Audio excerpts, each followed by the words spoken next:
क्रोध का अंत कैसे करें तुरंत। अपनी बात की शुरुआत में 4 पंक्ति की एक घटना के साथ करना चाहूंगा। कहते हैं यूनान का सेनापति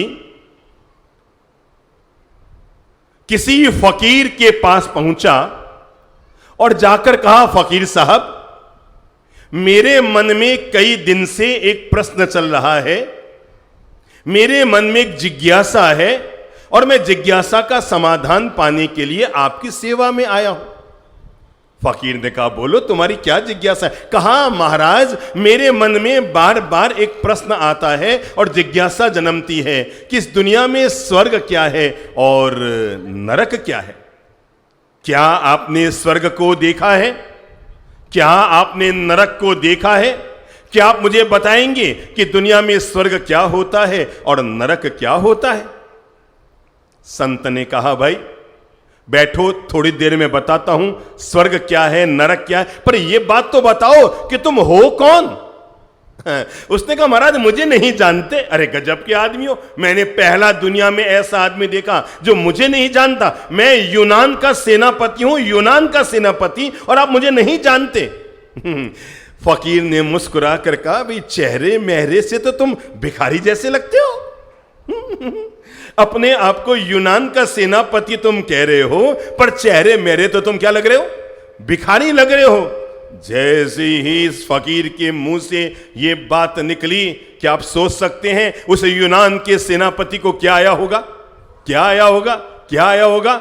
गुस्सा आया होगा। और जो आदमी जितना बड़ा होता है उसका गुस्सा भी तो उतना ही बड़ा होता है। उसने झट से अपनी म्यान से तलवार निकाली और तलवार निकाल कर कहा, महाराज, फकीर साहब, अगर आप संत न होते, आपने इतनी बड़ी गुस्ताखी की है कि मैं आपकी गर्दन पर यह तलवार चला देता।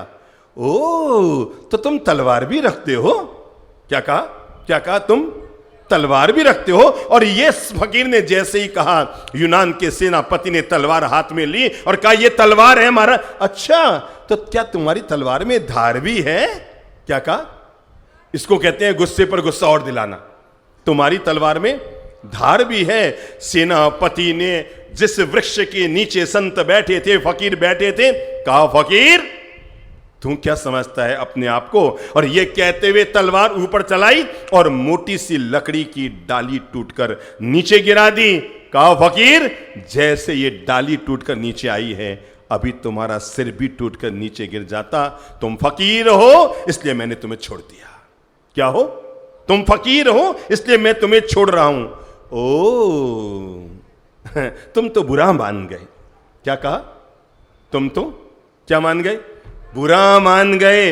अरे भाई, तुमने पूछा था कि नरक क्या है, तो मैंने सोचा तुम्हें प्रश्न का जवाब दे दूं। मेरे 2 लाइन तुम्हारे लिए अपमान के कहने के साथ ही जिस तरह तुम्हारे भीतर ये क्रोध उभर कर आया, बस जिंदगी का नरक यही है, इसके अलावा कोई नरक नहीं होता है। ओ फकीर साहब, आप मेरी परीक्षा ले रहे थे। सॉरी फकीर साहब, सॉरी फकीर साहब, सॉरी फकीर साहब, और पांव छू के फकीर से बार बार सॉरी सॉरी कहने लगा। फकीर साहब, सॉरी फकीर साहब, मैं नहीं समझ पाया कि आप मुझे अपने प्रश्न का जवाब दे रहे हैं। मुझे भयंकर वाला गुस्सा आ गया, पर मैं आपसे माफी मांगता हूं फकीर साहब, माफी मांगता हूं फकीर साहब, माफी मांगता हूं फकीर साहब। फकीर ने मुस्कुरा कर कहा, ये तुम्हारे दूसरे प्रश्न का जवाब है। पहले तूने पूछा कि नरक क्या है। जिस समय तुम क्रोध में गिरे हुए थे, उसी समय तुम्हारी जिंदगी नरक में थी। और जब अब तुम्हारे मन में माफी, क्षमा और सॉरी कहने के भाव पैदा हो रहे हैं, इसी का नाम, बोलो बोलो बोलो बोलो बोलो बोलो बोलो बोलो, अपना मुंह खोलो, इसी का नाम स्वर्ग है। जिंदगी में स्वर्ग और नरक आसमान में होते हैं, वो तो बहुत बात की बात है, पर हम रोज ब रोज अपने ही कर्म, अपने ही वचन, अपने ही व्यवहार से हम रोज ब रोज अपने जीवन में स्वर्ग भी पैदा करते रहते हैं और नरक भी पैदा करते रहते हैं। इतना सा करके देख लो ना, अपने अपने जेब से मोबाइल निकालो। आप में से कौन कौन है जिसको सेल्फी फोटो लेना आता है? सेल्फी किस किस को लेनी आती है? हाँ, तो निकालो ना, अपनी सेल्फी लेते हैं। और पहला काम करो, गुस्से का चेहरा बनाओ, तेज गुस्से वाला चेहरा। अभिनय करना आता है ना, अभिनय कर लो भाई, तेज गुस्से वाला चेहरा बनाओ। लो अपना फोटो खींचो, अपना फोटो लो। हाँ, गुस्से में, हाँ, थोड़ा और गुस्सा करो, थोड़ा सा और, थोड़ा सा और, हाँ थोड़ा सा और अपना फोटो लो, भेज मत देना किसी को। और अब दूसरा काम करके देख लो, और वो है स्माइल प्लीज। लो अपना फोटो, लो स्माइल प्लीज, खुद ही बोलो स्माइल प्लीज, और अपनी सेल्फी लेके देख लो। किसी भी मित्र को भेजकर देख लेना और उसी को पूछ लेना, भैया इन दोनों में से मेरा कौन सा पोज तुम्हें पसंद आया। अगर वो गुस्से वाला कह दे कि ये सुंदर चेहरा है, तो कल से आप गुस्से में जीना शुरू कर दीजिएगा। पर अगर वो कह दे कि तुम्हारा सबसे सुंदर चेहरा कौन सा वाला, मुस्कान वाला।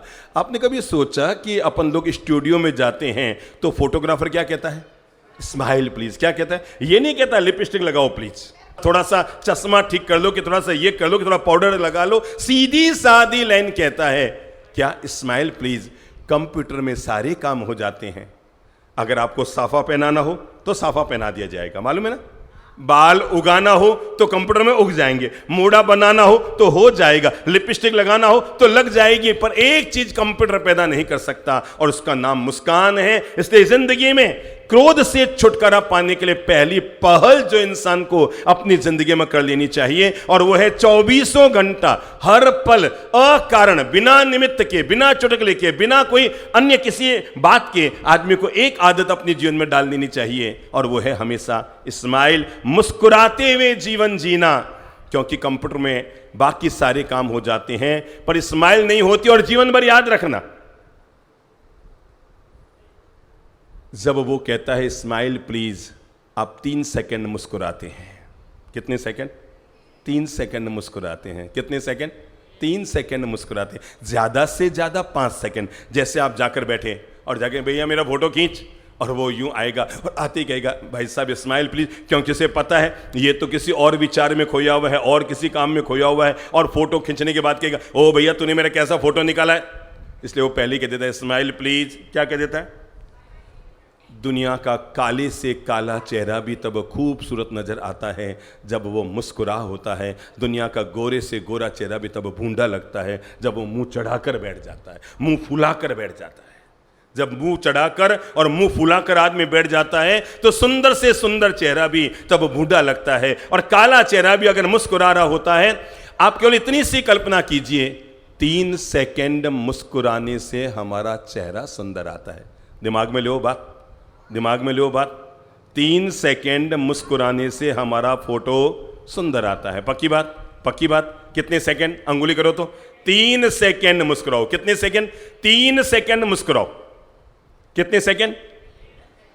ओ फोटोग्राफर भैया इधर आओ तो, ये के.एन. भंडारी साहब का फोटो लो। अरे मुस्कुरा गए दादा, मुस्कुरा गए, है ना। दादा जरा एक बात बताओ भंडारी साहब, 3 सेकंड मुस्कुराए, देखो आपका सुंदर, मैं फोटो आपको भिजवाऊंगा अभी। 3 सेकंड आप मुस्कुराए तो आपका चेहरा इतना सुंदर आ गया। हम सभी लोग अपने आप को मोटिवेट करें कि अगर हम हर सेकेंड जिंदगी में मुस्कुराना शुरू कर देंगे, हमारी जिंदगी कितनी मीठी, मधुर, आनंद भरी, प्रेम भरी, मिठास भरी हो जाएगी। पहला मंत्र बना लो, जहां जाओ, जिससे मिलो, जहां पहुंचे। मैं तो कहता हूं तनाव का वातावरण है, गुस्से का वातावरण है, सामने वाला आपके लिए प्रतिशोध की भावना लेकर आया है। आपको पता है कि वो जैसे ही आएगा आपके प्रति गलत शब्दों का प्रयोग करेगा। वो आपके लिए जहां जाता है नेगेटिव शब्दों का इस्तेमाल करता है, पता है आपको। लेकिन इसके बावजूद आपने जैसे ही सामने वाला आया, ओह पधारो, स्वागत है सा, ओह, वो भी मुंह चढ़ाकर आया, आप भी मुंह चढ़ाकर खड़े हो गए। वो भी मुंह फुलाकर आया, आप भी मुंह फुलाकर खड़े हो गए। वो भी तनाव दिमाग में लेकर आया, आप भी तनावग्रस्त चेहरा लेकर खड़े हो गए। जरा एक बात बताओ, फिर उसमें और आप में फर्क क्या रहा? दोनों एक ही तो मांजने के हो गए। फिर आप में और उसमें फर्क क्या रहा? दोनों एक मांजने के हो गए। सामने वाला गिरकर बता रहा है कि वो कितना गिर सकता है, आप उसके बाद भी उठकर बताइए कि आप दुनिया में कितने उठ सकते हैं। क्रोध, मानता हूं ये दुनिया में आम बीमारी है। पता नहीं कब किसके भीतर प्रकट हो जाता है, कब कौन सा आदमी इस गुस्से को अपने भीतर से प्रकट कर लेता है, और ये वो आग जलती है जिसका ये खबर ही नहीं है कि इसका कितना लंबा चौड़ा दुष्परिणाम आएगा। उठता तो चिंगारी के रूप में है, पर हमें यह पता नहीं लगता कि इसका कितना बड़ा कितना लंबा चौड़ा दुष्परिणाम आएगा, हम इससे बेखबर रहते हैं, शुरू कर देते हैं। लोग कहते हैं गुस्सा आ जाए ऐसा। आप में कौन कौन है जिनको गुस्सा आता है? हाथ खड़ा करो तो। कौन कौन है जिनको गुस्सा आता है? ईमानदारी से, ईमानदारी से। अच्छा एक बात बताओ, ये ऑटो में आता है कि पैदल आता है? जिन जिन को गुस्सा आता है, ये पैदल आता है या गाड़ी में बैठ के आता है? हैं? आता नहीं है। मैं आपको बताऊं, आता नहीं है, हम पैदा करते हैं। जो चीज आती है ना, वो शरीर का नैसर्गिक धर्म होता है। जैसे सुसु है, आती है, जाना पड़ेगा, करना पड़ेगा। पर क्रोध आता नहीं है, ये हमारी कमजोरी है जिसे हम खुद पैदा करते हैं और खुद इसका परिणाम भोगते हैं। गलती सामने वाला करता है छोटी सी, पर उससे 1000 गुनी बड़ी गलती हम कर रहे हैं। हम गुस्सा कर रहे हैं और उसको दंडित करें या ना करें, पर हम अपने आप को पहले दंडित कर देते हैं। देखो, एक दिया सलाई जली है। क्या जली है? हाथ में लो, दिया सलाई जलाओ, दिया सलाई जलाओ, जलाओ दिया सलाई। अब जरा देखो, दिया सलाई जब भी जलती है, किसके लिए जलती है? खुद को जलाने के लिए दिया सलाई कभी नहीं जलती। समझ रहे हैं आप? खुद को जलाने के लिए दिया सलाई कभी नहीं जलती। दिया सलाई जब भी जलती है तो दूसरे को जलाने के लिए जलती है। पर दिया सलाई, सावधान, दूसरा कोई जले या न जले, पर बोलो बोलो, तुम्हें तो जलना ही पड़ता है। क्रोध तो उस दिया सलाई की तरह है जो जब भी उड़ता है दूसरे को जलाने के लिए। पर सावधान रहें, दूसरा कोई जले या न जले, पर आदमी को खुद को तो जलना ही पड़ता है। जिंदगी जीने के 2 तरीके हैं, या तो आप क्रोध में जिए या आप बोध में जिए। शब्दों को पकड़िएगा। पहला मैंने क्या कहा? क्रोध। और दूसरा मैंने क्या कहा? बोध। ये बोध शब्द से ही संबोधि बना है। ये जो अपन बोलते हैं ना, संबोधि धाम, संबोधि साधना, संबोधि का मार्ग, तो संबोधि व्यक्ति को क्रोध में जीना नहीं सिखाती। संबोधि का मतलब होता है व्यक्ति बोध में जिए। क्रोध में जीने वाला व्यक्ति लापरवाही से जीता है। क्रोध में जीने वाला व्यक्ति अविवेक से बोलता है। क्रोध में जीने वाला व्यक्ति तूफानी भाषा का प्रयोग करता है। क्रोध में जीने वाला व्यक्ति अपनी मन की दशा को बिगाड़ देता है। क्रोध में जीने वाला व्यक्ति अशिष्ट शब्दों का प्रयोग करना शुरू कर देता है। क्रोध में जीने वाला व्यक्ति हाथापाई की नौबत तक लाकर बात खड़ी कर देता है। क्रोध में जीने वाला व्यक्ति अपने रिश्तों को खराब करता है, खून को जलाता है, अपने परिवार में पलने वाले प्रेम के माहौल को खत्म करता है। कौन व्यक्ति? जो क्रोध में जीता है। इसलिए ये संबोधि शब्द दुनिया में आया कि क्रोध को हटाए और जीवन में बोध को जगाए। और बोध का मतलब है विवेक पूर्वक जीना। जो व्यक्ति बोध में जीता है वो होल्ला नहीं करता, वो शांति से जीता है। जो व्यक्ति किस में जीता है? बोध में जीता है। इसलिए पहले शब्द को दिमाग में लो, मैं क्रोध में नहीं जीऊंगा। किस में जीऊंगा? शब्द बोलो, शब्द बोलो। बोध में जीऊंगा। बोध में जीने वाला व्यक्ति क्रोध के वातावरण में तो होता है पर फिर भी शांत रहता है। बोध में जीने वाला व्यक्ति वातावरण के नेगेटिव होने पर भी अपनी मन की परिस्थिति पर अपना नियंत्रण करने में सफल होता है। बोध में जीने वाला व्यक्ति विपरीत वातावरण आने पर भी अपने मन की शांति और धैर्य को बरकरार रखने में सफल होता है। बोध में जीने वाला व्यक्ति। आखिर ऐसी क्या जीवन शैली रही कि महावीर और बुद्ध जैसे व्यक्ति संबोधि को प्राप्त कर गए, कैवल्य को प्राप्त कर गए, परम ज्ञान को प्राप्त कर गए? हमारे जैसे वो भी मां के पेट से जन्मे थे, हमारे जैसे वो भी कपड़े पहनते थे, हमारे जैसे उनकी भी इंद्रियां थी, हमारे जैसे आहार निहार विहार शयन आसन सारे काम उनके भी होते थे। जीवन जीने की शैली में कोई फर्क नहीं था। फर्क अगर रहा तो यही रहा, हम कषायों में घिरे रह गए और उनके भीतर संबोधि की चेतना जग गई। और जब व्यक्ति के भीतर संबोधि की चेतना जग जाती है, आदमी अपने बोध और विवेक पूर्वक अपने जीवन को जीता है। क्रोध दिया सलाई की तरह है। आदमी पहले खुद जलता है, फिर दूसरे को जलाता है। इतना सा जरूर ध्यान रखना, किसी के पास माचिस है? देखो तो जेब में हाथ डालो। माचिस है किसी के जेब में? हाँ चलो, अंगुली बना लो अपनी माचिस। माचिस की तीली क्या है? अपनी अंगुली को क्या बनाओ? माचिस की तीली। ये अंगुली हम जब भी दूसरों पर करते हैं ना, तो ये माचिस की तीली का ही काम करती है। अच्छा, तीली पे क्या होता है सबसे ऊपर? दिमाग में लो, दिमाग में लो, तीली को दिमाग में लो। ऊपर क्या होता है? बारूद। और नीचे क्या होती है? डंडी। ध्यान में आ गई? तीली सबको ध्यान में आ गई है? एक और खुद को खड़ा करके देखिए तो, ये क्या है? ये क्या है? हैं? सच्ची? मैं तो बोलिए ही को नहीं, आप पहले ही समझ गया। ये है बारूद और ये है माचिस की डंडी। मुझे इतना सा बताना, तीली के ऊपर सिर होता है, नीचे शरीर होता है। हमारे भी ऊपर सिर है, नीचे शरीर है, पर एक फर्क जरूर याद रखना, बारूद तो उसके भीतर भी भरा है और हो सकता है थोड़ा बहुत बारूद हमारे भीतर भी भरा है, पर इतना विवेक, इतना फर्क जरूर याद रखना, तीली में और हम में इतना तो फर्क है, तीली को भगवान ने केवल सिर दिया है और हमारे सिर के भीतर दिमाग भी दिया है, बुद्धि भी दी है, श्रेष्ठ बुद्धि भी हमें ईश्वर ने दी है। इसलिए अपने आप को तीली मत बनाइए कि थोड़ा सा घर्षण लगा और सुलग बैठे। हो सकता है भाई 4 लोग साथ रहते हैं, कभी बहू के मुंह से कोई टेढ़ा शब्द निकल गया, कभी बेटे के मुंह से भी कोई ऐसी बात निकल गई जो आपके अहंकार को चोट लगा रही है, कभी बेटी के मुंह से, कभी छोटे भाई के मुंह से, कभी बड़े भाई के मुंह से, कभी पिता के मुंह से कोई चीज निकल गई। अरे जिंदगी में शक्ति की तो बहुत बड़ी उपयोगिता है।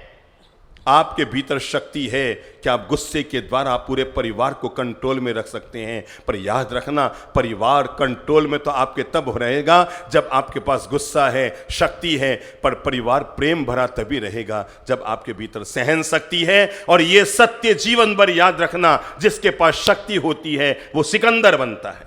बोलो तो, जिसके पास शक्ति होती है वो सिकंदर बनता है, पर जिसके पास सहन शक्ति होती है वो तीर्थंकर बनता है। सिकंदर बनने के लिए भुजाओं में शक्ति चाहिए, पर तीर्थंकर बनने के लिए दिमाग में सहन शक्ति चाहिए। और आज जो मैं बातें कर रहा हूं ना, वो शक्ति और सफलता वाली बातें नहीं है। आज जो हम बातें समझेंगे वो व्यक्ति की सहन शक्ति वाली बातें हैं। घर में बड़ा वो नहीं होता जो हक्का हुक्का करके घर को अपने कंट्रोल में रखता है। घर में बड़ा वो नहीं होता जो हर समय अपने चेहरे को गुस्से में तमतमाया हुआ रखता है। घर में बड़ा वो होता है जो घर को एक रखने के लिए, घर में प्रेम और मिठास घोलने के लिए, घर में बनते हुए नेगेटिव वातावरण को फिर से पॉजिटिव बनाने के लिए जो व्यक्ति झुकने को तैयार हो गया, समझ लो घर में सबसे बड़ा हो गया। झुकने का मतलब ये नहीं कि आप गलत है। क्या कहा मैंने? मुंह से बोल लो। झुकने, मैं क्यों सॉरी बोलूं, मैं क्यों मिच्छाम दुक्कड़म बनाऊं, मैं क्यों माफी मांगूं, मैं क्यों झुकूं। जीवन भर याद रखना, सॉरी कहने का मतलब ये नहीं कि आप गलत हैं। बोल लो मुंह से, बोल लो मुंह से, सॉरी कहने का मतलब ये नहीं कि आप गलत हैं। सॉरी कहने का मतलब ये है कि आप रिश्तों को निभाना जानते हैं। अगर 2 भाई हैं, क्रोध में वातावरण बिगड़ा, उसने भी अपशब्द बोले, उसने भी अपशब्द बोले, क्योंकि क्रोध में व्यक्ति का विवेक तो निकल जाता है। हंसी की हत्या हो जाती है, खुशी खत्म हो जाती है, बुद्धि नेगेटिविटी से भर जाती है, सकारात्मकता बाहर निकल जाती है, भीतर की जागरूकता व्यक्ति के हाथ, उसे पता ही नहीं लगता कहां मुझे कैसा बोलना है और क्या नहीं बोलना है। पर जैसे एहसास हुआ, नहीं मुझसे गलती हुई, दुनिया में जब भी समाधान हुए हैं, बोल लो मुंह से, दुनिया में जब भी समाधान हुए हैं, समाधान हमेशा सॉरी के से ही हुए हैं। समाधान कभी भी क्रोध और कषाय से नहीं हुए हैं। और अगर आपको लगता है कि गलती पत्नी ने की है, समझो, अगर आपको लगता है कि गलती आपकी धर्म पत्नी ने की है, आप दिन भर ईगो मत मानिए। मेरा कहना मानिए, रात को बेडरूम में जाने से पहले बेडरूम की भी इंतजारी मत करना प्लीज। क्या कहा मैंने? बेडरूम में जाने की भी इंतजारी मत करना। शाम को खाना खाने से पहले अगर दिन में किसी भी प्रकार का अशुभ वातावरण बन गया है तो शाम को खाना खाने से पहले एक बार मुस्कुराते हुए किचन में जरूर चले जाना। कहां पर? किचन में चले जाना और किचन में जाकर के पीठ पर हाथ रख के स्माइल लेते हुए कह देना सॉरी। क्या कह देना? सॉरी। क्या कह देना? सॉरी। आप पाएंगे चमत्कार हो रहा है।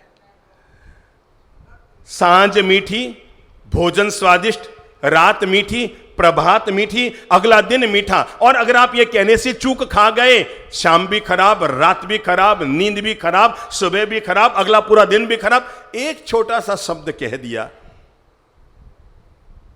गलती मानता हूं कि सामने वाले ने की, आपको लगता है ना मैं उल्टा पाठ पढ़ा रहा हूं, जो गलती करे उसे सॉरी कहना चाहिए। ना बाबा ना, जो गलती करेगा वो तो गलती मानने को तैयार ही नहीं होगा, वो तो तर्क वितर्क करेगा। नहीं मैंने कब गलती की, तुम ही हर बात को पकड़ देते हो, तुम ही हर बात को मैंने कब कहा, मैंने कब कही ये बात, वो तो गलती मानने को तैयार ही नहीं होगी। एक भाई साहब मेरे पास बैठे थे, पति पत्नी दोनों बैठे थे, और कहने लगे साहब मेरी पत्नी जबरदस्त है, ये अब कभी भी अपनी गलती मानती ही नहीं है। क्या कहा? ये कभी भी अपनी गलती मानती ही नहीं है। पत्नी झट से बोली मैंने बहुत बड़ी गलती कर दी आपसे शादी करके। मैंने कहा तुरंत तो बेचारी मान गई। सामने वाले ने अगर गलती की, आप बड़प्पन दिखाइए, सॉरी कहिए, समाधान निकालिए। क्रोध जीवन में कभी भी किसी भी समस्या का समाधान नहीं हो सकता। आवेश जिंदगी में कभी भी किसी भी समस्या का समाधान नहीं हो सकता। परिवार में प्रेम चाहिए, रिश्तों में मिठास चाहिए, मन में शांति चाहिए, व्यापार में प्रगति चाहिए, मित्रों के साथ मीठा व्यवहार चाहिए, लोग आपको सब पसंद करें अगर आपको ऐसा व्यक्तित्व चाहिए, लोगों के दिलों में आप सदा राज करें, आपको अगर ऐसा सुनहरा व्यक्तित्व चाहिए तो उसके लिए जरूरी है कि आप अपने आप पर इस बात का नियंत्रण जरूर करें, मैं आज के बाद क्रोध पर नियंत्रण करूंगा। क्या करूंगा? जीता जा सकता है जब नीम को मीठा किया जा सकता है और आप कह दो नहीं होगा। अरे मेरे भाई, जब करेले जैसी कड़वी सब्जी को भी स्वादिष्ट बनाकर हमारी बहनें हमें थाली में परोस कर खिला सकती है, जब करेला भी मीठा हो सकता है तो हमारा क्रोध मधुर क्यों नहीं हो सकता है? हम प्रेम और मिठास से अपनी बात क्यों नहीं पेश कर सकते हैं? सीधा सा कदम आगे बढ़ाएं। आपको पता है ना, पति ने टेढ़ा बोला, बड़ा बुरा लगा, उनके भीतर ईगो है कि मैं पति हूं, मैं भला क्यों झुकूं। झट से आगे बढ़ जाना। जो व्यक्ति रात को सोने से पहले किसी की एक गलती को माफ कर देता है, सुबह उठने से पहले भगवान उसकी 100 गलतियों को जरूर माफ कर देता है। अगर आपने दिल को बड़ा दिखाया, ठीक है भैया हो गया हो गया, सुबह उठते ही मुस्कुराकर पेश आ जाना, ठीक है हो गया। कब तक मुंह चढ़ाकर फिरते रहेंगे? कब तक मुंह बिगाड़ कर फिरते रहेंगे? कब तक हम वैर विरोध की गांठ, कौन सी गांठ, मैं अब उससे नहीं बोलूं, मैं उससे बात नहीं करूं, मेरा उससे कोई रिलेशन नहीं, कब तक हम वैर विरोध की गांठ मन में बांधे चलेंगे? जिंदगी खट्टी हो जाती है, कड़वी हो जाती है, जिंदगी नेगेटिविटी से भर जाती है। 7 जगह आदमी को कभी गुस्सा नहीं करना चाहिए। दिमाग में नोट कर लो, कितनी जगह? 7 जगह आदमी को कभी गुस्सा नहीं करना चाहिए। वैसे तो कभी भी नहीं करना चाहिए, क्योंकि जब भी करते हो नुकसान ही करता है। पहले घटना कहकर बात आगे बढ़ाऊं। सम्राट एक नंबर का भयंकर गुस्सैल प्रकृति का। यह कहानी मैं उस समय की कह रहा हूं जब जमाना गुलामों का था, और सम्राट को जब भी गुस्सा आता उसे कोई भी सजा देनी नहीं आती थी। वो केवल एक ही सजा देनी जानता था और उसका नाम था इसको फांसी पे लटका दो। छोटी गलती पर भी वही सजा और बड़ी गलती पर भी वही सजा। एक दिन एक गुलाम सुबह सुबह गर्म पानी लेकर उधर से गुजर रहा था और सम्राट बैठा हुआ भगवान की, प्रभु की, खुदा की बंदगी कर रहा था। उधर से उसका गुजरना हुआ, गरम तपेला हाथ में लेकर गरम पानी का, और उधर वो सम्राट के पास से जैसे ही गुजरा, पता नहीं पांव के अंगूठे में कहां से ठोकर लगी और उसके हाथ में रहा हुआ गरम पानी का भगोना क्या क्या क्या गिर गया। और जैसे ही भगोना गिरा कि गिरती के साथ गर्म पानी की बूंदें उछल गई और उछलकर सीधी सम्राट पर जाकर गिरी। हाथ पर, गर्दन पर, सर पर, पीठ पर 5-7 जगह गर्म पानी की बूंदें। सम्राट तमतमाया, कहां से आई? और वो गुलाम करबद्ध हो गया, सम्राट गलती माफ करो, सम्राट जहां अपना गलती माफ करो, जहां अपना गलती माफ करो, जहां अपना गलती माफ करो। पर वो इतना ज्यादा गुस्से में भर गया था सम्राट कि उसने उस समय कुछ भी बोलना उचित नहीं समझा, पर मन ही मन तय कर लिया था मैं खुदा की बंदगी, भगवान की बंदगी पूरी कर लूं, इसके बाद इसको फांसी की सजा जरूर दूंगा। मरते मरते गुलाम को लगा कि अब मेरी कुछ घंटे की जिंदगी है, मौत आनी तय है। सामने ही एक किताब पड़ी थी, उसने उस किताब को उठाया और किताब के बीच के पन्ने को खोला तो उसमें एक पंक्ति लिखी हुई थी और उसने उस पंक्ति को जोर से पढ़ना शुरू कर दिया। उसे पता था अब मौत तो होनी है, अरे मरने से पहले भगवान के 4 शब्द पढ़ लूं, पवित्र किताब के 4 बातें पढ़ लूं। और उसने पहली पंक्ति शुरू की पढ़नी और पहली पंक्ति में लिखा था, जन्नत उनके लिए है जो क्रोध में को काबू में रखते हैं। जैसे ये पंक्ति सम्राट ने सुनी, उससे लगा ओ तो ये मुझे सुना रहा है।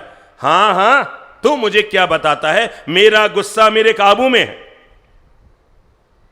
गुलाम को लगा कि पहली बार सम्राट के मुंह से निकला होगा कि मेरा गुस्सा मेरे काबू में, बाकी तो ये बेकाबू रहते हैं।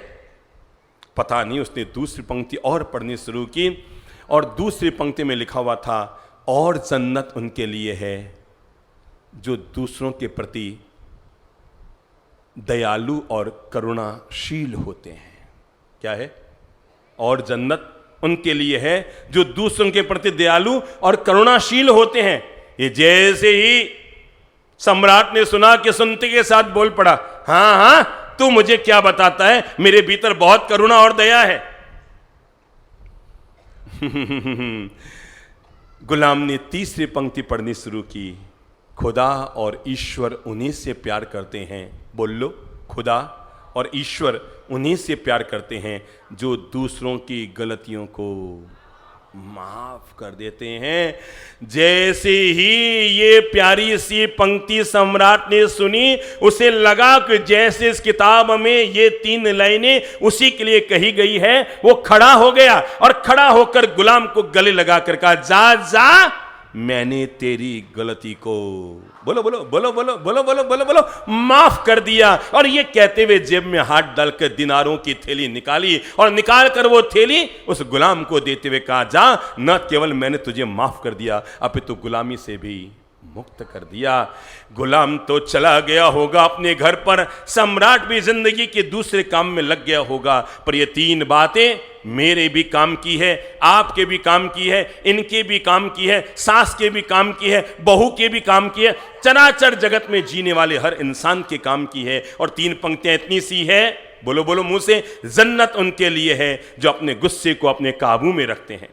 देखो तो आप में से कौन कौन लोग गूंगे हैं?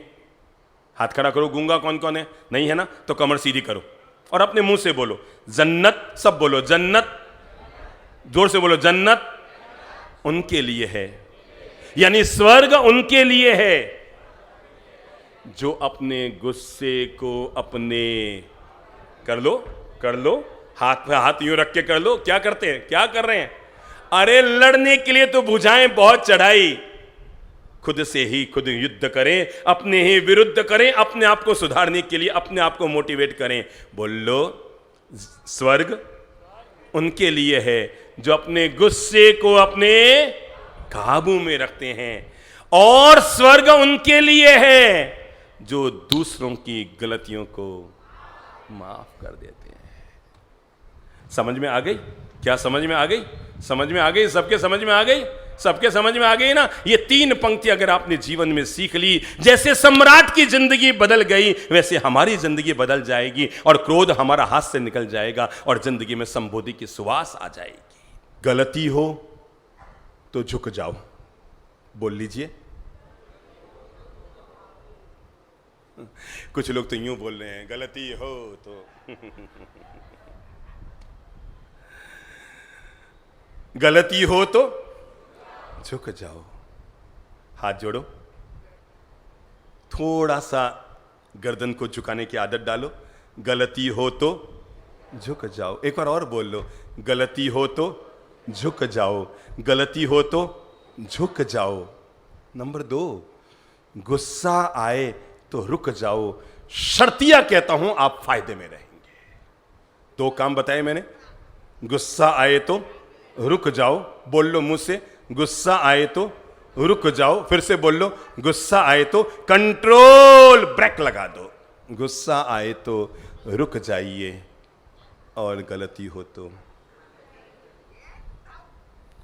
जिंदगी में हजार बार प्रयोग करने के बाद ये सत्य मैंने आपकी जिंदगी की थाली में परोसा है कि गलती हो तो झुक जाओ, झट से कह दो आई एम सॉरी।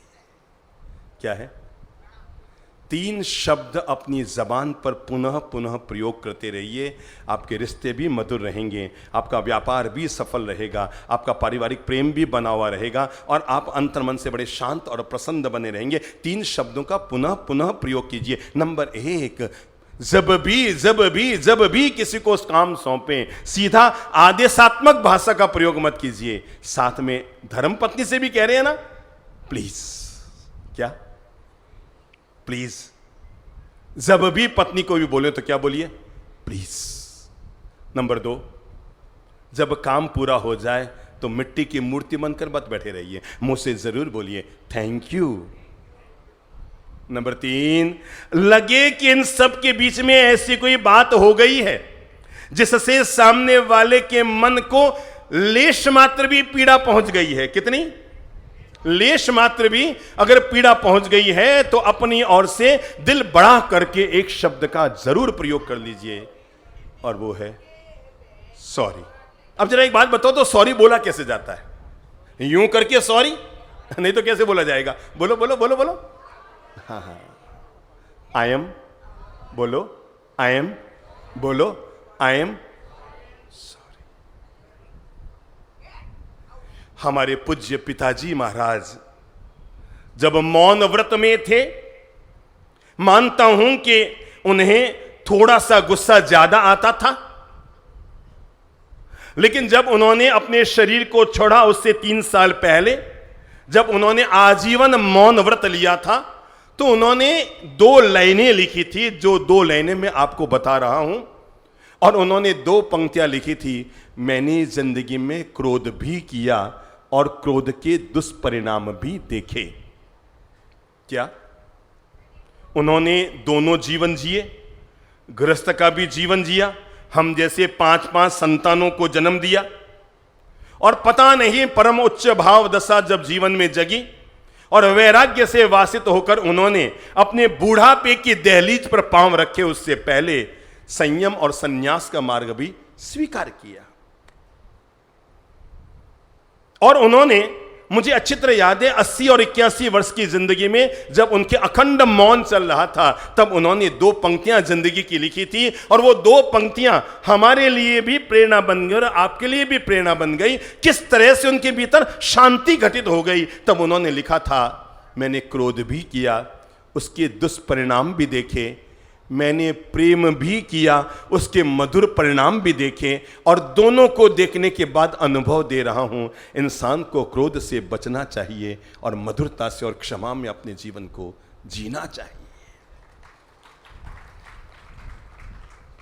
मैंने कहा 7 पॉइंट, कौन कौन से? 7 पॉइंट। वहां पर अगर बच सको तो गुस्से से जरूर बच जाओ। नंबर 1, सुबह आंख खुलते ही गुस्सा मत कीजिए। बोलो मुंह से। क्या बताएंगे क्यों? कौन बताएगा क्यों? सुबह आंख खुलते ही गुस्सा मत कीजिए, जरा बताएंगे क्यों? हाँ बोलो बोलो। हैं? पूरा दिन खराब। बिल्कुल सही जवाब दिया बहनों ने। ये कई बार आपके पति लोग आपको पूरा दिन खराब कर देते होंगे सुबह सुबह उठते ही, पर मैं आपको बता दूं, सुबह आंख खुलते ही, जगने के साथ ही, या सुबह सुबह के प्रभात काल की वेला मुस्कुराने की वेला है, पूजन की वेला है, अर्चन की वेला है, प्रभु का स्मरण करने की वेला है, पुण्य कार्य करने की वेला है, एक दूसरे की जिंदगी में मिठास घोलने की वेला है, उषा काल है, अरे चाहने की आनंद भरी वेला है। प्लीज मन भर दूध में काचर के बीज बनने का काम करके पूरे दूध का खराबा मत कीजिए। और पहला काम ध्यान रखिए, सुबह सुबह की शुरुआत कभी भी गुस्से में मत कीजिए। क्या समझा आपने? बोलो बोलो।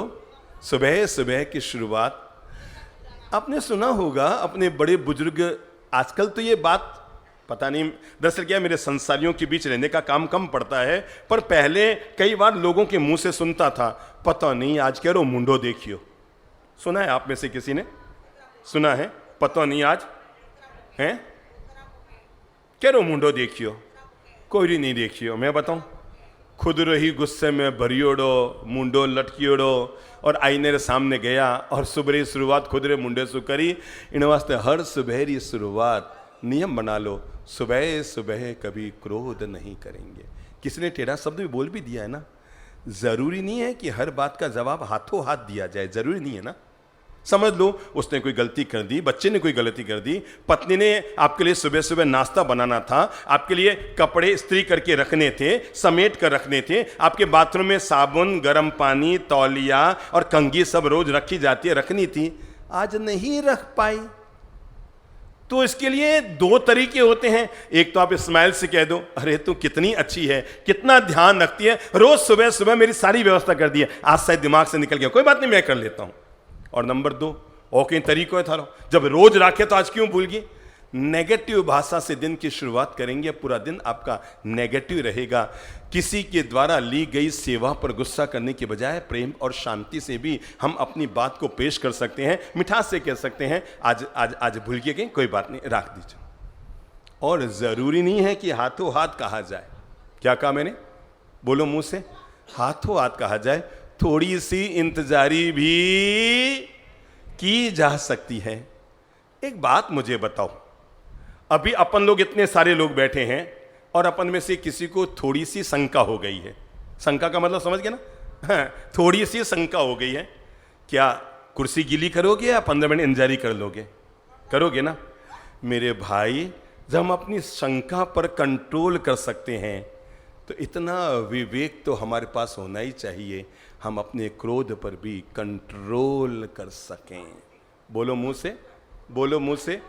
शंका पर जब हम कंट्रोल कर सकते हैं तो हमारे ऊपर इतना भी कंट्रोल होना चाहिए कि हम अपने क्रोध पर भी, सुबह सुबह की शुरुआत कभी गुस्से में मत कीजिए। हाथ जोड़ो, नियम लो, मैं सुबह सुबह कभी अल सुबह शुरुआत किससे नहीं करूंगा। अगर माहौल बिगड़ गया, टेढ़े शब्द सुन लिए, गलत फोन आ गया, किसी ने हम पर आरोप लगा दिया, कोई नेगेटिव बात हो गई, दिन में बात करेंगे। थोड़ा सा कंट्रोल, क्या थोड़ा सा कंट्रोल, क्या थोड़ा सा कंट्रोल। अगर आप दूसरा विवेक रख सकते हैं तो जरूर रखिए। घर से बाहर निकलते समय बहुत जरूरी ध्यान रखिएगा, घर से बाहर निकलते समय क्रोध का माहौल बनाकर मत निकलिए। आप तो बाहर निकल जाते हैं, ऑफिस चले गए, दोस्त मिल गए, परिजन मिल गए, कहीं कामकाज हो गया, कुछ और हो गया, आप तो बाहर निकल गए, आपको नहीं पता पीछे बैठी है आपकी घर में अकेली धर्मपत्नी। अभी थोड़े साल पहले गुड़गांव में घटना घटित हुई, पति पत्नी दोनों जॉब करता था लड़का, शादी किए हुए कोई 6-7 महीने भी नहीं बीते थे, क्रोध आ गया। दुनिया में 95% तलाक का कारण दहेज नहीं बनता है। दुनिया में 95% तलाक का कारण व्यक्ति के अशिष्ट शब्द और क्रोध और गुस्से के माहौल में मुंह से निकली गई बातें, ये भीतर में जाकर ऐसी चुभती है। मेरे भाई, ईश्वर ने हमें जबान दी थी वीणा की तरह प्रयोग करने के लिए। किसकी तरह? वीणा की तरह है, सुरीले संगीत पैदा करने के लिए प्रभु ने हमें जबान दी। दुर्भाग्य की बात यह है, वीणा हाथ से निकल गई, हमने बाण चलाने उससे शुरू कर दिए। अपने अपनी जबान से वीणा के तार तो हाथ से निकल गए और हम क्या करना शुरू कर दिए? बाण चलाने शुरू कर चुके हैं। अगर आंखें सुंदर है तो दुनिया आपको अच्छी लगेगी, पर आपकी जबान सुंदर है तो आप दुनिया को बेहतर लगेंगे। हाथ जोड़कर संकल्प कर लो, मैं अपने घर में कभी भी सुलगाने वाली भाषा का उपयोग नहीं करूंगा, मैं जब भी बोलूंगा सुलझाने वाली भाषा का उपयोग करूंगा। चाहे आप देरानी जेठानी है, मैं ये धर्म का मार्ग आपको बता रहा हूं, ध्यान रखना हो। हम अपने आप को प्रेरित करें। मेरे भाई, एक बात याद रखना, दुनिया में ऐसा कोई इंसान नहीं है जिसे आप भगवान भी कह दें जो आपको सुधार सकता है। दुनिया में एक ही इंसान है जो आपको सुधार सकता है, वो आप खुद हैं। और जब तक आप खुद ये फैसला नहीं करेंगे मुझे सुधरना है, टोकते रहेंगे, गुस्सा मत करो, एडो मत करो, यूं मत करो, यूं मत करो। जितना टोकेंगे वो उतना ही ज्यादा उत्तेजित होता जाएगा। जब तक व्यक्ति खुद फैसला नहीं करेगा, पति जीवन भर चाहता है पत्नी सुधर जाए, पत्नी जीवन भर लगी रहती है पति सुधर जाए, क्या आज तक कोई महिला अपने पति को सुधार पाई? एक महिला हाथ खड़ा नहीं कर सकती जो ये दावा कर दे मैंने अपने पति को 100% सुधार दिया, नहीं ना। और जब पुरुषों को पूछूंगा वो कहेंगे इसको तो भगवान भी नहीं सुधार सकते। तो हो गया ना। जब जब हम दूसरों को सुधारने की कार्रवाई करते हैं, बोलो, जब मुंह खोलो, मिट्टी की मूर्ति मत बन रही। हमारा प्रवचन सुनना है तो जिंदगी चार्ज रहे, मोबाइल भले डिस्चार्ज हो पर हमारी जिंदगी हमेशा चार्ज हो। जब आदमी दूसरों को सुधारना शुरू करता है तब जीवन की बाजी हार जाता है। जब भी आदमी दूसरों को सुधारने की कार्रवाई शुरू करता है तब बाजी हार जाता है। जिंदगी की बाजी वही जीतता है जो सुधारने का नहीं सुधरने का काम शुरू करता है। हो गया सुधारने का काम, तब व्यक्ति के भीतर क्रोध जगता है जब वो सुधारने का काम करता है, और तब व्यक्ति के भीतर बोध जगता है जब वो सुधरने का काम करता है। जब सुधारेंगे तो क्रोध में गिरेंगे, जब सुधरेंगे तो बोलो बोध में गिरेंगे। तो गुड़गांव में मैंने सुना नई शादी की हुई थी, पतियों को पता नहीं लगता, अंट संट बंट अपनी पत्नी को बोल गया। जिस लड़की ने कभी जिंदगी में ऊंची आवाज नहीं सुनी अपने पापा की, जिस लड़की ने हमेशा अपने भाइयों के लाड़ प्यार दुलार में अपना बचपन जिया, जिस लड़की की मां ने हमेशा छाती से लगाकर उसे जीवन की लाख लाख खुशियां ही दी, जिसको कभी एक टेढ़ा शब्द भी सुनने की आदत नहीं, और अचानक उसका पति उस पर अंट संट बंट बरसता जा रहा है, वो तो चिल्लाकर ऑफिस निकल गया। पीछे अकेली उसकी पत्नी बची। वो 6 महीना जिसके शादी को हुआ था, कैसे आपको बताऊं, एक कुलीन परिवार की मैं घटना बता रहा हूं, घटना लाइव कर रहा हूं गुड़गांव की है। और उसके मन में आया ओफो, इस लड़के के साथ, इस आदमी के साथ जिंदगी कैसे निकालूंगी, अभी तो 6 महीने हुए हैं, 60 साल और कैसे बिताऊंगी। बार बार उसके दिमाग में यही चिंतन चलता रहा, 60 साल की जिंदगी, 50 साल की जिंदगी इस आदमी के साथ कैसे जीऊंगी। अपने आप को नियंत्रण न कर पाई। आप तो गुस्से में आकर बाहर निकल गए, बाहर ऑफिस चले गए, अपने काम में बिजी हो गए। पर मैं आपको कैसे बताऊं, वो धर्म पत्नी, वो लड़की 6 महीना जिसकी शादी को हुई, फांसी पर लटक कर अपनी जीवन लीला उसने समाप्त कर ली। मैं ऐसे आदमी के साथ अपनी जिंदगी कैसे जीऊंगी। मानता हूं उस लड़की ने जो किया वो गलत था, पर इस गलती को करने के मूल कारण पुरुष बना, पति बना। इसलिए जो मन में आया अपने मुंह से बोलना, यह कोई आपको अधिकार नहीं है। अरे आप चाहते हैं कि मेरे बच्चे सुधरे रहें, मेरी पत्नी सुधरी रहे, मेरे परिवार के लोग सुधरे रहें, तो सुधरना तो आपको खुद को पड़ेगा। आप जब चाहे अंट संट बोलते रहें, गुस्से में नियंत्रण कंट्रोल कीजिए। जब घर से बाहर निकलें तो सावधान रहिए, घर के माहौल को कभी भी गुस्से में बनाकर ना निकलें। और फिर आप गुस्से में बाहर निकलेंगे ना, जिस व्यापारी से बोलेंगे गुस्से में, अगर सामने कोई परिचित भी मिल गया गुस्से में, तेवर चढ़े रहेंगे दिन भर। हो गई बात हो गई, बीत गई सो बात गई, तकदीर का सिकवा कौन करे, जो तीर कमा से निकल गया उस तीर का पीछा कौन करे। हो गया यार, बोल दिया है?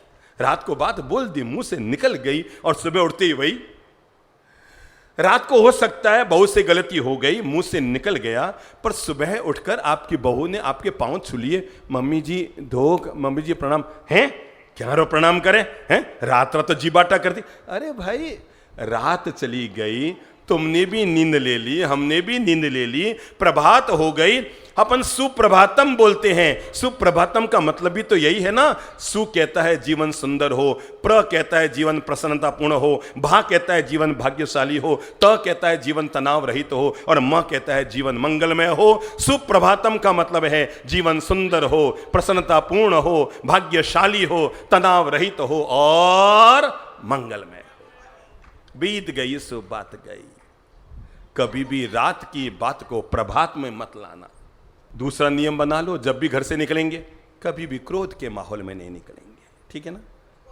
बोल देना अपनी धर्मपत्नी से, सॉरी है, सॉरी, गलती तूने की कि मैंने की, कोई बात नहीं, अपने मन को अच्छा बना ले। नहीं तो पता है थे तो 7 घंटा ऑफिस में बैठा रहो, बा घरे बैठी बैठी कम से कम 200 बार चिंतन करेला, हे भगवान किणे आदमी साथे मारो भी कहीं हुए वो पल्लू बांध दियो, पतो नहीं मारा मामा सा नयो रिश्तो एक बताया भी थो, काका सारे एक लड़को भी बताया, तो पता नहीं मारा तो कर्म ही साथ है ना बाबा ना। घर से निकलते समय मिठास भरा माहौल छोड़कर जाइए, आप भी दिन भर मीठे रहेंगे और पीछे आपकी धर्म पत्नी का मन भी आपके लिए मीठा रहेगा। नंबर 3 जीवन में ध्यान रखिए और वो है भोजन करते समय, बोल लो मुंह, गुस्से में खाना मत। अपना माइत लोग अपने कह गया है, मैं अगर बूढ़ी माताओं से पूछूं तो जरूर वो माताएं बताएंगी, उन्होंने सुना होगा। और हमारे माइत लोग कह के गए हैं कि गुस्से में, कहते हैं ना, मां का दूध अमृत होता है। देवताओं के अमृत में क्या ताकत होती होगी, उससे लाख गुनी ताकत मां के दूध में होती है, क्योंकि मां का दूध दुनिया का सबसे बड़ा अमृत होता है। पर बताते हैं, गुस्से में भरी हुई महिला अगर अपने बच्चे को दूध भी पिलाएगी तो वो अमृत क्या हो जाएगा? बताओ बहनों, बताओ बताओ, जोर से बोलो, जहर हो जाएगा। जिससे गुस्से में ये ताकत है कि वो मां के अमृत शरीर के दूध को भी जहर बना देता है। क्या आपने कभी सोचा आपकी धर्म पत्नी ने कितने प्रफुल्लित भाव से, अब वो ऑफिस से आने वाले हैं, अब वो दुकान से आने वाले हैं, ये भी बना दूं, ये भी बना दूं, ये भी बना दूं, आपके प्रति कितना पॉजिटिव चिंतन करते हुए, अरे हाँ हाँ आज सुबह थोड़ा सा उनको लूज मोशन जैसे, एक काम करते, थोड़ी कड़ी खिचड़ी बना देते हैं, हो सकता है वो उनको पसंद आ जाए। कितने मिठास प्रेम से, आपके प्रति सद्भावना से भरकर उसने खाना बनाया होगा, और आप है घर पहुंचे, थोड़ा सा मन के विपरीत कोई शब्द, कोई व्यवहार, कोई भोजन सामग्री सामने आ गई, आप आवेश में आ गए। मेरे भाई, खाना जो आपको अमृत जैसा बना कर दिया गया, आपने अपने ही भोजन को जहर सरीखा बना दिया। इसलिए भोजन करते समय कभी भी गुस्से में भोजन मत करो, क्रोध का वातावरण मत बनाओ। अगर आप गुस्से में है ना, 5 मिनट रुकिए, जिससे गुस्सा उसके पास जाइए, मुस्कुराकर सॉरी कह दो, भैया सॉरी सॉरी, बस अब मन को अच्छा कर लेना। और जैसे आप सॉरी कहेंगे, फिर आप भोजन करने बैठेंगे, आप इत्मीनान से भोजन कर पाएंगे। समझे आप मेरी बात? समझे आप मेरी बात? इत्मीनान से भोजन कर पाएंगे।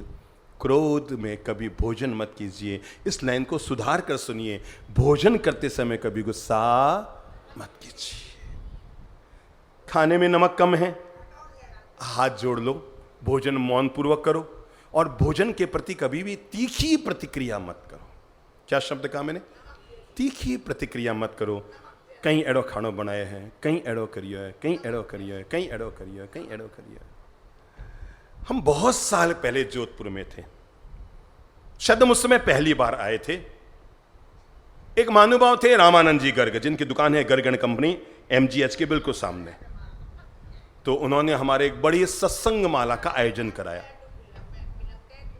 बाप जी, आपके प्रवचन हमारी जिंदगी को बदलते हैं, तो उन्होंने हमारी बड़ी प्रवचन माला का आयोजन कराया। और जिस दिन प्रवचन माला का अंतिम दिन था, उनकी इच्छा थी कि बाप जी आज आहार आप हमारे घर पर कर ले। तो हम लोग लकड़ी के पात्र में भोजन करते हैं, झोली डंडे हमारे पास थे, हमने उनके घर पर आहार लिया। और चूंकि उनका बहुत ज्यादा आग्रह था गर्ग परिवार का कि बाप जी आहार भी आप हमारे घर पे करो, हमने वहां पर आहार किया। उस समय हमारे पिताजी महाराज भी थे और हम दोनों भाई थे। हमने आहार लिया, मिठास पूर्वक मुस्कुराते हम निकल गए। अब हमारे आहार करने के बाद घर वाले सब इकट्ठे हुए भोजन करने बैठे, तो उन्होंने दाल बाटी टाइप की कुछ बनाई होगी, और बनाने वाले से भूल हो गई होगी, उन्होंने नमक डालना उसमें भूल गए। अब वो जैसे ही पहला कौर रामानंद जी गर्ग ने मुंह में लिया, और लेते के साथ क्या दिमाग में हुआ, अरे अपन ने महाराज को कैसा हार दिया, नमक तो डालना ही भूल गई, और महाराज ने कुछ बोला ही नहीं। महाराज आराम से भोजन करे, और वो पीछे से आए, कहने लगे बाप जी कैसा हमने आपको आहार कराया, दाल में नमक तो था ही नहीं। हमने कहा भाई खारी दाल खाने का आनंद तो सबको मिलता है, आज हमने मीठी दाल खाने का भी आनंद लिया। व्यक्ति अगर नमक न होने पर भी मुस्कुराते हुए, याद रखना, अगर आप भोजन करने बैठे हैं और आपकी धर्मपत्नी नमक डालना भूल गई है, तो हाथ जोड़कर शुक्राना अदा कीजिएगा और कहना प्रभु जी बड़ी कृपा की, आज वैसे भी चतुर्दशी थी, मुझे तो उपवास करना चाहिए था, मुझे तो एम्बिल और एकासन करना चाहिए था, अरे आज एम्बिल नहीं कर पाया। एम्बिल का मतलब समझते हो?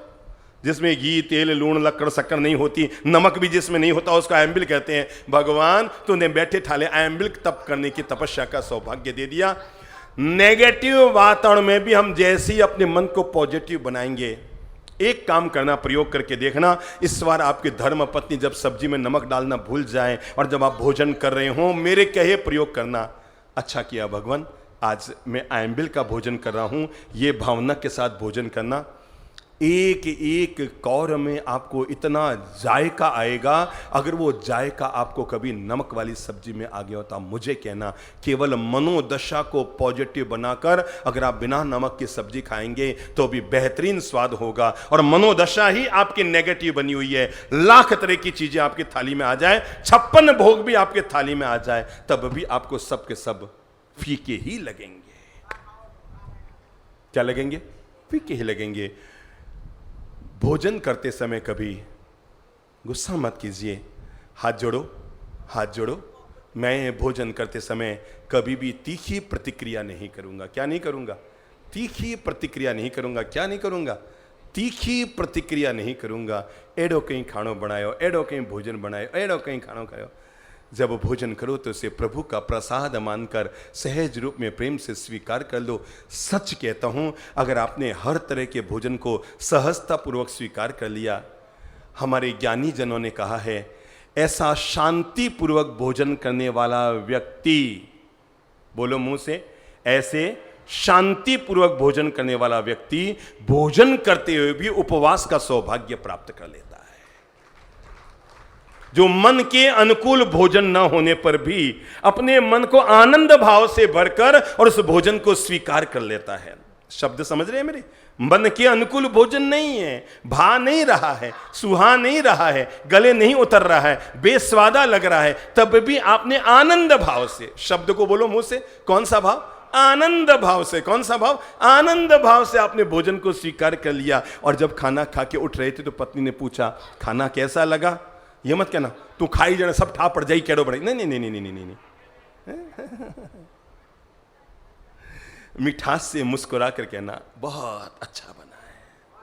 अच्छा, एक बात तय है, पीछे खाना जो है वो आपकी धर्मपत्नी खाएगी, खाएगी ना, और देखेगी, ओ भिंडी में नमक दुगुनो घाल दियो मैं तो, और दाल में नमक घालनी भूल गई।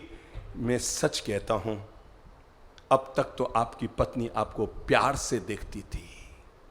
कान खोल लो, कान खोल लो, अंगुली डाल के कान को खोल के देख लो, पूरे खुले हैं ना। अब तक आपकी पत्नी प्यार से आपको देखती थी, आज आपकी पत्नी सम्मान से आपको देखने लग जाएगी। मेरे पति संत सरीके हैं, अरे नमक नहीं था तो भी कोई प्रतिक्रिया नहीं की, कितना आसान। और वो अपने पीहर अपनी मम्मी को फोन करेगी, माँ सच में मुझे देवलोक जाने की जरूरत नहीं है, क्योंकि आप लोगों ने मुझे देवता जैसा पति दे दिया है। मन को पॉजिटिव बनाकर भोजन करो। भोजन करते समय कभी भी तीखी प्रतिक्रिया मत करो। और हां, अगर आप चौथी बात ध्यान रख सकते हैं तो जरूर ध्यान रखिएगा, घर में जब घुसें, क्या कहा मैंने? हो सकता है किसी ने आपके 2 लाख दबा लिए हैं, भूल से आपके धंधे में ऐसी कोई बात हो गई कि आपको नुकसान हो गया है, बिल काटने में कोई चूक हो गई है, कहीं पर आपके रुपये डूब गए हैं, कहीं आप भूल से रेट कम बोल गए और आपको बड़ा नुकसान हो गया है। ऐसा हो सकता है कि आपके साथ हो गया हो, संभव है। अरे जिंदगी में कुछ भी किसी के साथ भी संभव है ना। पर घर आते समय एक आदत डाल लो, जहां पर जूते उतारते हो, क्या?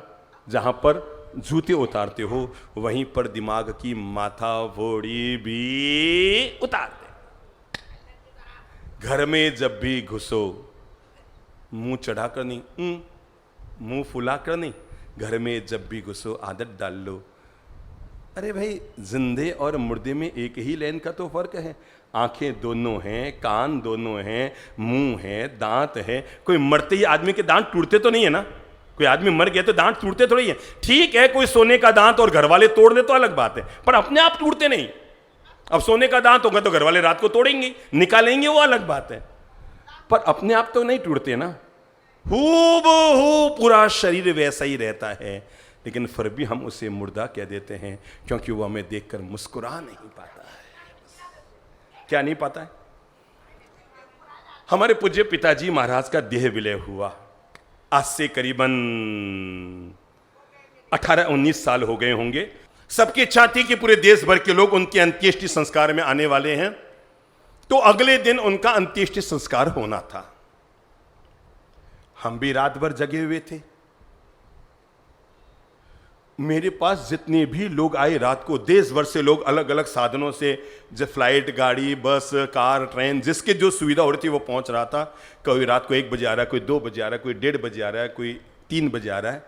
एक हमारे यहाँ दादाजी रहते थे, श्याम जी मंगल उनका नाम था। तो वो आए, उनके परिजन आए और उन्होंने आकर कहा, बाप जी आपने देखा? मैंने कहा क्यों? कि आप लोगों को कोई बहम हो गया है कि आपके पिताजी का देह विलय हो गया है। अरे जो भी जा रहा है एक ही जवाब दे रहा है कि वो तो जीवित बैठे अंदर। क्या? जो भी जा रहा है वो एक ही जवाब दे रहा है, वो तो जीवित बैठे अंदर, वो जीवित बैठे हैं। और मैंने देखा जो भी आदमी आ रहा है, हर आदमी कहता है बाप जी लग ही नहीं रहे हैं कि उनका देह छूट गया, कहीं कोई दोबारा जांच करो, जीवित बैठे हैं बिल्कुल अंदर, जीवित बैठे हैं बिल्कुल अंदर। मैं आपको बताऊं ऐसा क्यों हुआ? मुझे उसने न करते 200-500 लोगों ने कहा होगा रात भर में। जो भी आता उनके दर्शन करने के लिए जो कक्ष बना हुआ था वहां जाता और बाहर आके बाप जी जीवित बैठे हैं, बाप जी जीवित बैठे हैं, बाप जी जीवित बैठे हैं अंदर, लग ही नहीं रहा है बाप जी। उसका कारण क्या था मैं आपको बताऊं। उनकी इच्छा थी, जब वो जीवित थे ना, तो उनकी इच्छा थी मैं अपनी जीवन की जिंदगी जी चुका हूं और मेरी इच्छा है, मेरी जो आंखें हैं, मैं किन्हीं गरीब वे कन्याएं जिनकी भगवान ने आंख नहीं है और मेरी आंख उनके काम आए तो लगवा दो। वो जो भी उनको बड़ा डॉक्टर दिखता ना, वो एक ही बात कहते, मेरी आंख अगर किसी काम आए गरीब बच्ची के तो उसको दे दो। वो आंख देखी कि मैंने अपनी जिंदगी जी ली, मैं तो वैसे भी मौन में जा रहा हूं, अब मुक्त हो रहा हूं। पर ऐसा संभव नहीं है। पर उनकी अंतिम इच्छा थी कि मेरा जब शरीर छूट जाए तो मेरे नेत्र का दान कर दिया जाए। पूरे देश भर में वैसे पहले जैन संत थे जिनके देह विलय के बाद उनके बच्चों को भी सूचना बाद में दी गई, उनका नेत्र दान हमने पहले करवाया। उनके प्यारे गृहस्थ के सुपुत्रों को फोन बाद में गया, पहले हमने नेत्र दान करने की व्यवस्था कराई, चूंकि उनकी अंतिम इच्छा पूरी हो गई थी। जैसे ही नेत्रदान उनके हुए, उनके चेहरे पर मुस्कान उभर कर आ गई।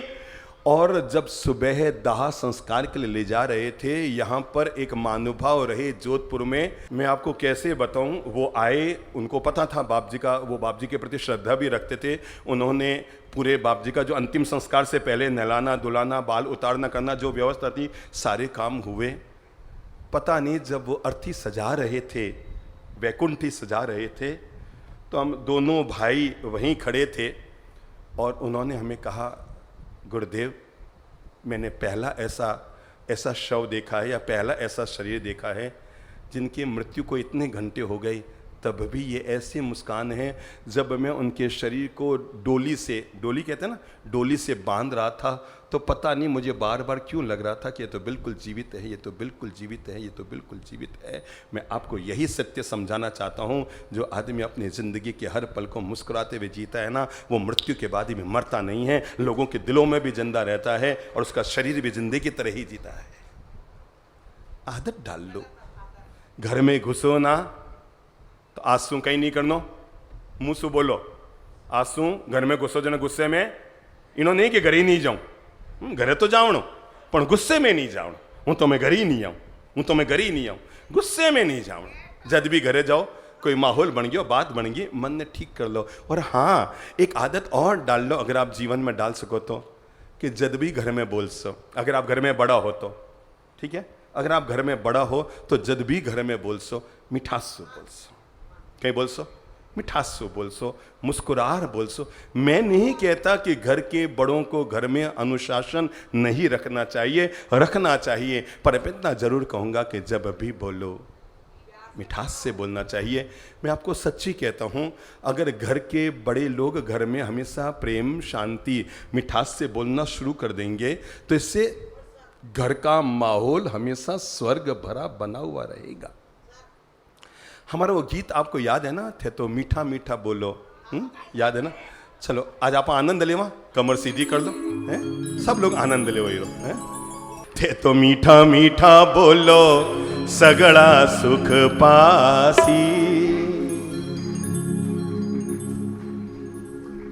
थारी मीठी मीठी वाणी सू तकदीर संवर जासी, थारी मीठी मीठी वाणी सू तकदीर संवर जासी। हाथ खोलो। आप में कौन कौन है जिन्हें मारवाड़ी आवे? सबने मारवाड़ी आवे? आवे नहीं मारवाड़ी? मारवाड़ी आवे तो आप मारवाड़ी रो आनंद लेवा आज। थे तो मीठा मीठा बोलो, थे तो मीठा मीठा बोलो, सगड़ा सुख पासी, सगड़ा सुख पासी। थारी मीठी मीठी वाणी सु तकदीर संवर जासी, थारी मीठी मीठी वाणी सु तकदीर संवर जासी। थे तो मीठा मीठा बोलो, थे तो मीठा मीठा बोलो, सगड़ा सुख पासी, सगड़ा सुख पासी। थारी मीठी मीठी वाणी सु तकदीर संवर जासी, ओ थारी मीठी मीठी वाणी सु तकदीर संवर जासी। हाथ खोलो।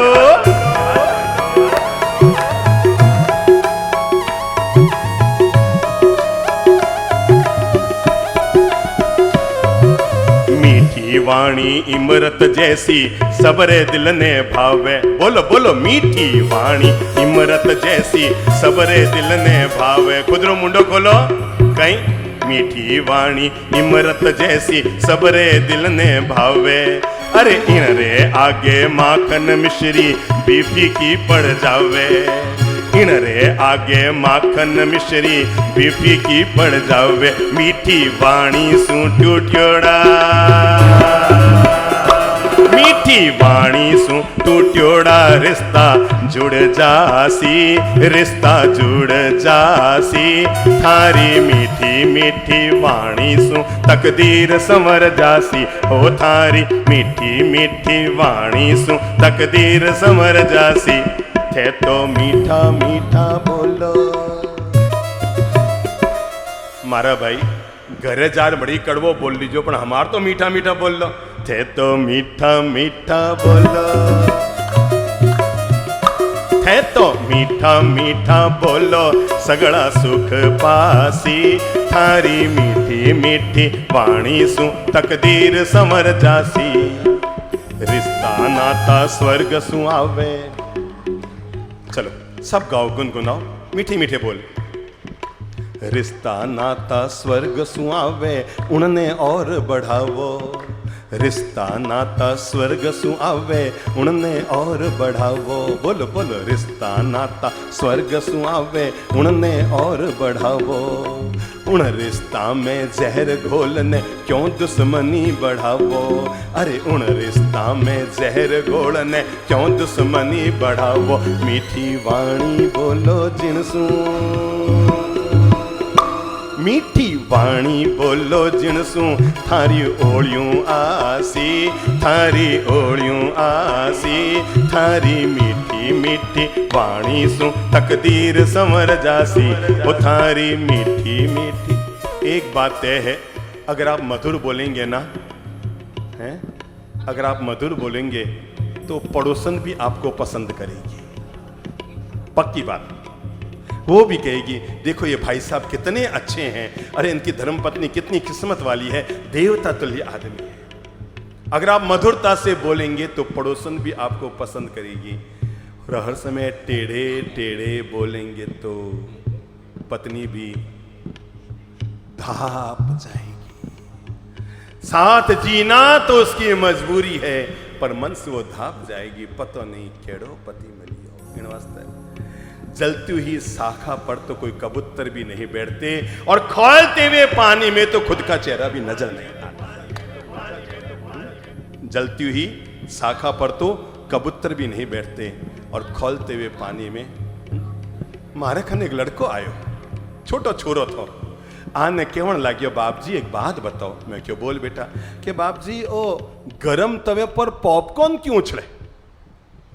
मारे माथे में खा जाई। मैं कि भाया उछले थे, मैं भी देखियो है गरम तवे पर फप फप फप फप फप ऐसे उछलते ना, गरम कढ़ाई, गरम तवे, गरम भगोने में वो फप फप फप उछलता है।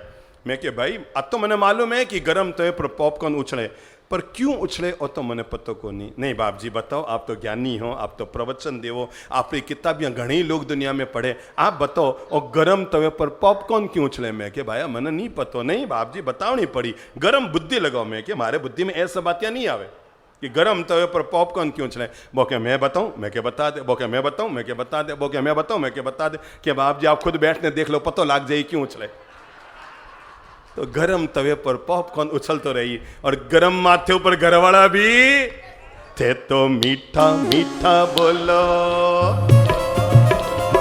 थे तो मीठा मीठा बोलो, सगड़ा सुख पासी, थारी मीठी मीठी वाणी सु तकदीर संवर जासी। मीठी मीठी कोई थाने कड़वो बोले। सब लोग सुनना, बहुत प्यारे गीत है। मैं आपको सच्ची बताऊं, चंद्रप्रभु जी महाराज के प्रवचन जितने दुनिया के लिए कल्याणकारी है, उनके द्वारा बनाए गए ये गीत हर इंसान की जिंदगी में गीता का काम करते हैं। ये जो गीत है ना, हर इंसान की जिंदगी में गीता का काम करते हैं। कोई थाने कड़वो बोले, थे भी कड़वा बोलो। ईंटो जवाब क्या सुधियो, क्या सुधियो, बाठे सुधियो, पण सोभारी बात तो कोनी कहीं होना चाहिए। कोई थाने कड़वो बोले, तो सब एक साथ बोलो नहीं, कोई थाने कड़वो बोले, थे तो मीठा बोलो। कोई थाने कड़वो बोले, थे तो मीठा बोलो। कीचड़ रे बदले में भाया प्रेम रंग रो घोड़ो। कीचड़ रे बदले में भाया प्रेम रंग रो घोड़ो। थारे प्रेम रंग रे आगे, थारे प्रेम रंग रे आगे, अगड़ो झुक जासी, अगड़ो झुक जासी। थारी मीठी मीठी वाणी सु तकदीर संवर जासी। चंद्र प्रभुरी वाणी सुनने दिल में प्रीत जगावो। चंद्र प्रभुरी वाणी सुनने दिल में प्रीत जगावो। माफ करो और माफी मांगो, कमर सीधी करो। चंद्र प्रभुरी वाणी सुनने दिल में प्रीत जगावो। बोलो चंद्र प्रभुरी वाणी सुनने दिल में प्रीत जगावो। माफ करो और माफी मांगो, माफ करो और माफी मांगो, माफ करो और माफी मांगो, सबने गले लगावो। चंद्र प्रभुरी, चंद्र प्रभुरी वाणी सुनने दिल में प्रीत जगावो। माफ करो और माफ करो और माफी मांगो, सबने गले लगावो। थारो प्रेम देखने ठाकुर जी, थारो प्रेम देखने ठाकुर जी भी दौड़िया आसी, वे भी दौड़िया आसी। थारी मीठी मीठी वाणी सु तकदीर संवर जासी। ओ थारी मीठी मीठी वाणी सु तकदीर संवर जासी। ओ थारी मीठी मीठी वाणी सु तकदीर संवर जासी। हाँ, दो बात और ध्यान रखीजो। अगर ए दो बातें भी आप ध्यान रखसो तो आपरो जमारो भी सुधर जासी, परिवार में प्रेम और मिठास घुल जासी। कि यहाँ आपने बताऊँ आपरी जिंदगी स्वर्ग में जाया सो पहली भी स्वर्ग रो आनंद ले लेसी। और वो इतो जरूर ध्यान रखीजो, मैं क्यों घर में जब जाओ तो कभी गुस्से में मत जाओ। और प्लीज़ ध्यान रखना, जब बेडरूम में सोने के लिए जाओ तो कभी भी कहीं गुस्से में मत जाइजो।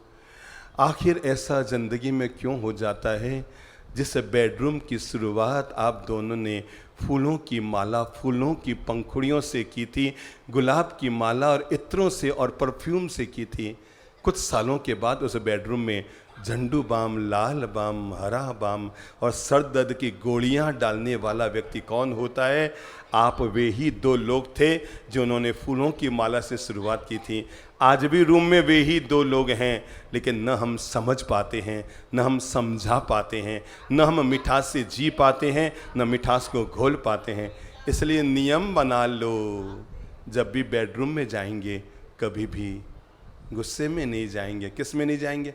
गुस्से में नहीं जाएंगे। एकरो मुंडो बठीने, एकरो मुंडो बठीने, एकरो माथो कठीने, एकरो माथो कठीने।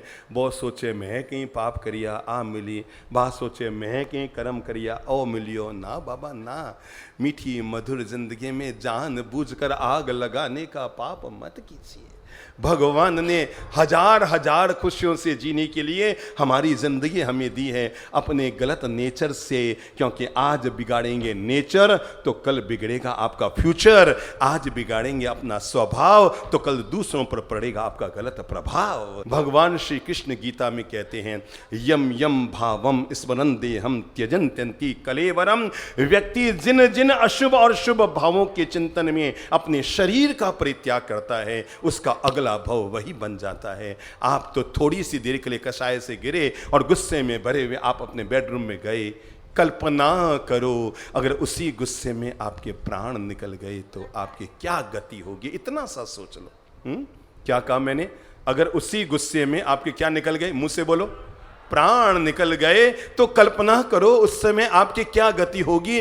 बेडरूम में हम जब भी जाएं तो मुस्कुराते हुए, प्रभु का सुमिरन करते हुए, श्री प्रभु का ध्यान करते हुए बोध के साथ बेडरूम में जाएं। अपने बेडरूम में इस तरीके से जाएं कि अगर वो रात अंतिम रात हो जाए तब भी आपके जीवन में वो काली रात न बने, वो पूनम का उजियारा देने वाली, सदगति को प्रदान करने वाली आपकी जिंदगी की वो रात भी समाधि की मृत्यु देने वाली आपकी रात बन जाए। असमाधि का चिंतन करते हुए, क्रोध और कषाय से घिरे हुए अगर आपने रात को सो गए, आपका बीपी गड़बड़ हो रहा है, आपका हार्ट गड़बड़ हो रहा है, आपका शुगर अनकंट्रोल हो रहा है, आपका दिमाग अनकंट्रोल हो रहा है, दिमागी की कोशिकाएं आपके प्रभावित हो रही है, और इस दौरान कब किसके किस तरह से प्राण निकल जाए दुनिया में किसी को पता नहीं लगता। इसलिए कभी भी अपने बेडरूम में जाओ ना, अरे मेरे भाई बात बिगाड़ी आपने है तो सुधारने के लिए ललित प्रभ चंद्रपर महाराज कब कब आपके घर पर आते रहेंगे।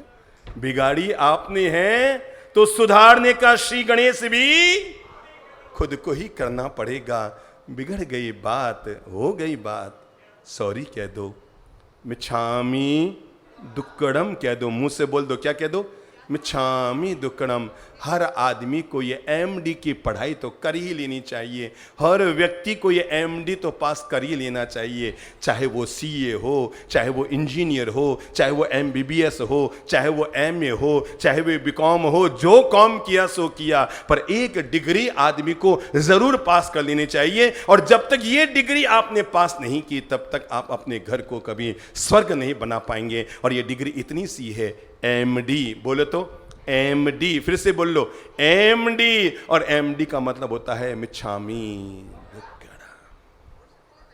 हमारे देश के गौरव में प्रधानमंत्री आदरणीय नरेंद्र जी मोदी ने जब संसद भवन में अपने 5 साल पूरे किए थे और 5 के बाद फिर दोबारा 5 साल पूरे किए थे, तब उन्होंने संसद भवन को छोड़ते समय जो बात कही थी, मैं चाहूंगा दुनिया में रहने वाले हर इंसान को उनके इस अनमोल वचनों को जरूर याद रखना चाहिए। और तब उन्होंने कहा था, हम 5 साल तक साथ रहे, आपने हमारा विरोध किया होगा, हमने आपके लिए कुछ बोला होगा, आज हम सब चुनाव के संग्राम में जा रहे हैं, अपने नए अध्याय को लिखने जा रहे हैं, हम अपने भविष्य के भाग्य के खातों को खोलने के लिए जा रहे हैं। पर मैं आप सबके जाने से पहले मैं आप सब लोगों को भगवान श्री महावीर की भाषा का, भगवान श्री महावीर का ये बोल हम सबको देना चाहूंगा। और मैं आप सब लोगों को मेरे वचन और व्यवहार से कोई क्लेश और ठेस पहुंची हो,